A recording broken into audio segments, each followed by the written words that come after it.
Students, আজকে আমি তোমাদের একটা বাংলা কবিতা শেখাবো। কবিতাটার নাম হলো বাঘ। বাঘ হলো আমাদের জাতীয় পশু। আগের দিন আমি তোমাদের শিখিয়েছিলাম আমাদের জাতীয় পাখি ময়ূরের উপর একটা কবিতা।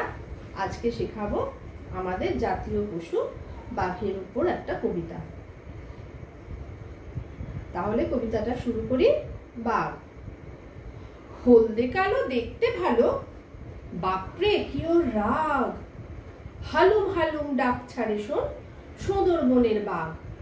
বাঘ কোথায় থাকে জানো? বাঘ আমাদের পশ্চিমবঙ্গে সুন্দরবনের রয়্যাল বেঙ্গল টাইগার হলো বিখ্যাত। তাহলে হলদে কালো দেখতে ভালো, বাপরে কি ওর রাগ, হালুম হালুম ডাক ছাড়ে শোন, সুন্দরবনের বাঘ। বাঘ জানে ভাই দারুণ সাঁতার, আসল কথা এই, দেশের সেরা খেতাব পেয়ে বনের রাজা সেই। কবিতাটা আরেকবার পড়ি।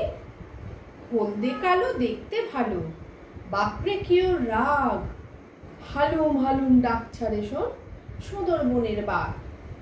বাঘ জানে ভাই দারুণ সাঁতার, আসল কথা এই, দেশের সেরা খেতাব পেয়ে বনের রাজা সেই। এই সুন্দর কবিতাটা তোমরা শিখে নেবে। Thank you.